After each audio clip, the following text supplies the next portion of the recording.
Assalamualaikum warahmatullahi wabarakatuh. Halo teman-teman, perkenalkan nama saya Desi Fitriani. Di sini saya akan mempresentasikan mata kuliah pengantar pembelajaran bahasa asing dengan tema terminologi bahasa. Di dalam terminologi bahasa terdapat ada beberapa bahasa, yaitu diantaranya bahasa asing, bahasa ibu, bahasa kedua, dan bahasa internasional. Nah, teman-teman, kita akan membahasnya satu persatu. Dimulai dari bahasa ibu. Apa sih bahasa ibu itu? Jadi, teman-teman, bahasa ibu adalah bahasa yang pertama kali disukai oleh anak. Kenapa ya kok bisa begitu? Jadi, kita kan sehari-hari kadang berbicara dengan orang tua, yaitu ayah, baik ibu, ataupun keluarga. Nah, oleh karena itu, anak yang semula tanpa bahasa kini telah memperoleh satu bahasa, yaitu bahasa yang digunakan oleh ayah, oleh ibu, atau bahasa yang terdapat di lingkungan anak sekitar kita. Nah, teman-teman, bahasa ibu juga meliputi bahasa Indonesia dan bahasa daerah tempat tinggal anak. Jadi, mengapa itulah alasan mengapa bahasa ibu adalah bahasa yang pertama kali disukai oleh anak. Bukan hanya itu saja, teman-teman. Adapun menurut KBBI mendefinisikan bahwa bahasa ibu adalah bahasa pertama yang disukai manusia sejak lahir melalui komunikasi dengan sesama anggota masyarakat bahasanya, seperti keluarga dan masyarakat lingkungannya. Kemudian ada lagi menurut Dwi Puspitorini, yaitu bahasa diterjemahkan dari bahasa Inggris mother tongue, yaitu bahasa pertama, di mana bahasa ibu disukai secara intuitif, bukan karena belajar di sekolah atau lembaga formal. Jadi tuh teman-teman, bahasa ibu ini ada tahapannya loh. Contohnya, pada saat kita baru lahir, pasti kita akan menyusu pada ibu, ya kan? Iya. Nah, tanpa kita sadari bahwa disinilah bahasa ibu itu dipergunakan, yaitu dengan mengajarkan kenyutelan. Apa sih kenyutelan itu?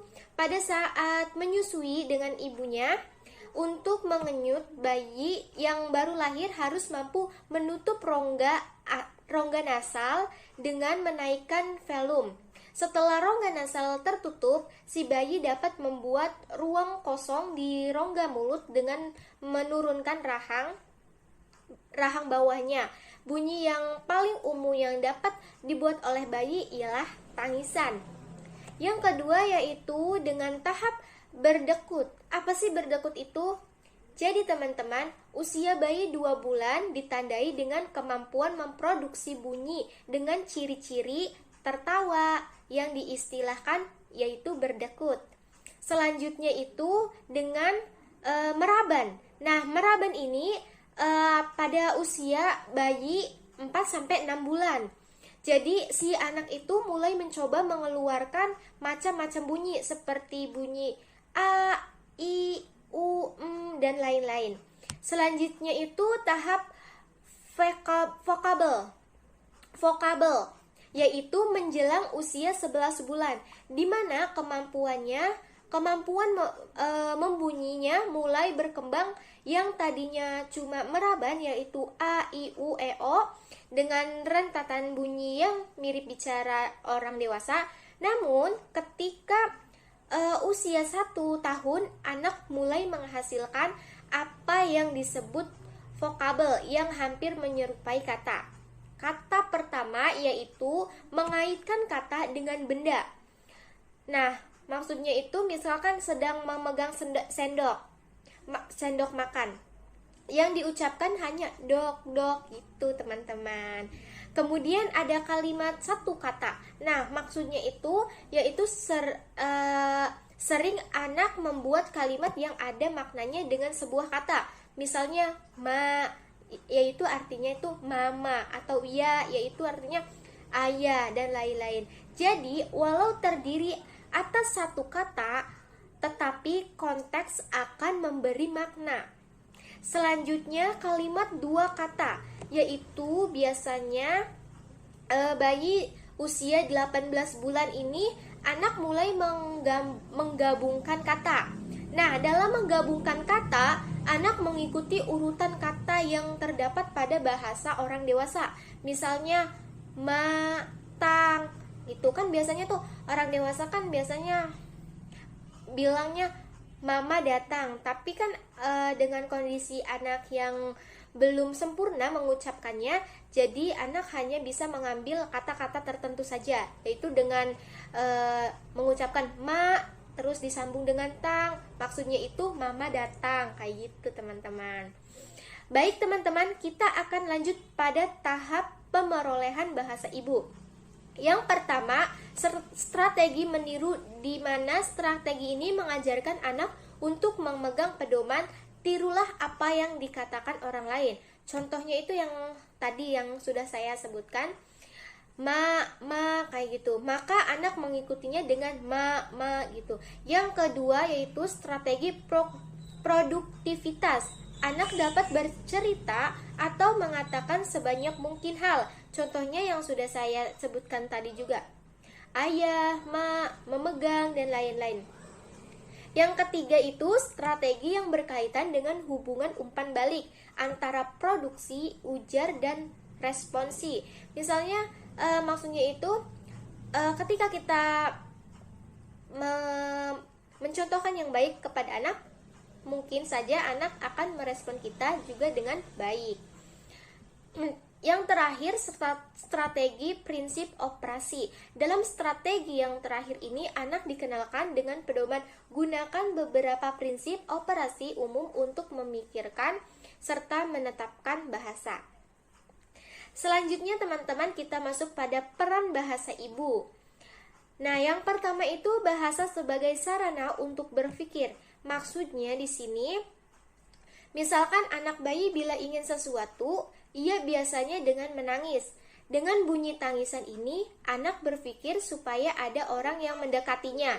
Setelah ada yang mendekatinya, ibu atau bapak atau kakak atau saudara yang lainnya, lalu ia berusaha mengatakan apa yang ada dalam pikirannya dengan kalimat-kalimat pendek.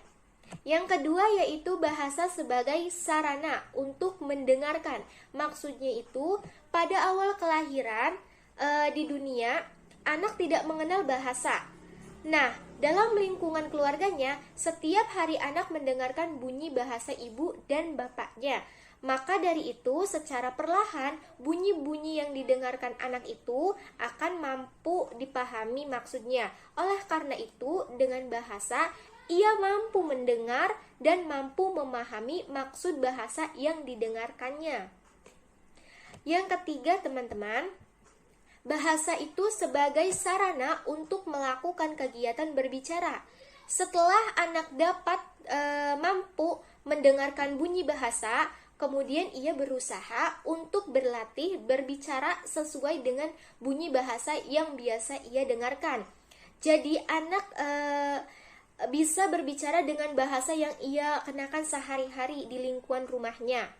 Bahasa di luar rumahnya akan mampu ia gunakan setelah ia bergaul dengan lingkungan luar rumah dan di sekolah. Yang keempat, teman-teman, setelah anak memasuki sekolah, bahasa mempunyai sarana untuk membaca dan menulis. Anak akan belajar membaca dan menulis di sekolah, khususnya pada waktu ia memasuki SD kelas 1. Baik teman-teman, kita akan masuk pada materi yang kedua, yaitu membahas tentang bahasa kedua. Apa sih bahasa kedua itu? Jadi teman-teman, bahasa kedua itu adalah bahasa yang digunakan anak setelah ia menguasai bahasa pertamanya. Nah, bahasa pertamanya itu adalah bahasa ibu. Ketika si anak itu sudah menguasai bahasa ibunya, maka anak akan meranjak pada bahasa kedua. Kemudian ada tahapan-tahapan memperoleh bahasa kedua itu teman-teman. Apa aja sih? Yang pertama itu memperoleh bahasa kedua secara terpimpin adalah yang diajarkan kepada pelajar dengan menyajikan materi yang sudah dipahami. Yang kedua yaitu memperoleh bahasa kedua secara alamiah adalah pemerolehan bahasa kedua atau asing yang terjadi dalam komunikasi sehari-hari. Selanjutnya kita masuk pada materi yang ketiga, yaitu membahas tentang bahasa asing. Jadi, bahasa asing merupakan bahasa yang tidak digunakan oleh orang yang tinggal di sebuah tempat tertentu. Gitu teman-teman. Sekarang kita akan masuk pada bahasa internasional. Nah, apa sih bahasa internasional itu? Jadi, bahasa internasional adalah bahasa yang digunakan secara tersebar sebagai bahasa asing atau bahasa kedua atau bahasa dalam komunikasi internasional. Kita masuk pada persamaan dan perbedaan dari semuanya. Dimulai dari kategori kapan mulai dipelajari bahasa ini. Nah, kalau bahasa ibu itu dimulai dari bayi. Kemudian kalau bahasa kedua itu biasanya dimulai ketika bersosialisasi dengan masyarakat luas atau sekolah. Kemudian kalau bahasa asing itu biasanya dimulai dalam kegiatan akademis seperti sekolah dan perkuliahan. Selanjutnya kalau bahasa internasional itu biasanya dimulai dalam kegiatan akademis seperti sekolah dan perkuliahan. Nah, yang kedua yaitu persamaannya tingkat kesulitan. Kalau bahasa ibu dan bahasa kedua itu sama-sama cenderung mudah dibandingkan bahasa asing dan bahasa internasional, yaitu cenderung sulit. Kalau tujuan dipelajari bahasa ini, semuanya keempatnya itu untuk tujuannya untuk berkomunikasi dengan orang lain. Nah, kalau dilihat dari di mana digunakannya, kalau bahasa ibu ini di daerah, di tempat sekitar, ya di sekitar lingkungan kita tinggal. Kalau bahasa kedua itu daerah atau nasional. Kalau bahasa asing itu di luar negeri. Bisa aja sih di sini tapi beda daerah kayak gitu. Terus kalau bahasa internasional itu di beberapa negara. Masih ada lagi loh teman-teman. Kita akan memposisikan bahasa Arab bagi orang Indonesia di antara beberapa terminologi bahasa tersebut. Jadi, bahasa Arab adalah sebuah bahasa yang tersebar dari segi jumlah penuturannya. Bahasa Arab adalah kalimat yang dipergunakan oleh orang Arab untuk menyampaikan maksud dan tujuan mereka. Secara teoritis, bahasa Arab termasuk sebagai bahasa asing, sejajar dengan bahasa Inggris, bahasa Mandarin, bahasa Jepang, dan bahasa-bahasa lainnya. Cukup sekian penjelasan dari saya teman-teman. Kurang lebihnya mohon maaf. Wabillahi taufiq wal hidayah. Wassalamualaikum warahmatullahi wabarakatuh.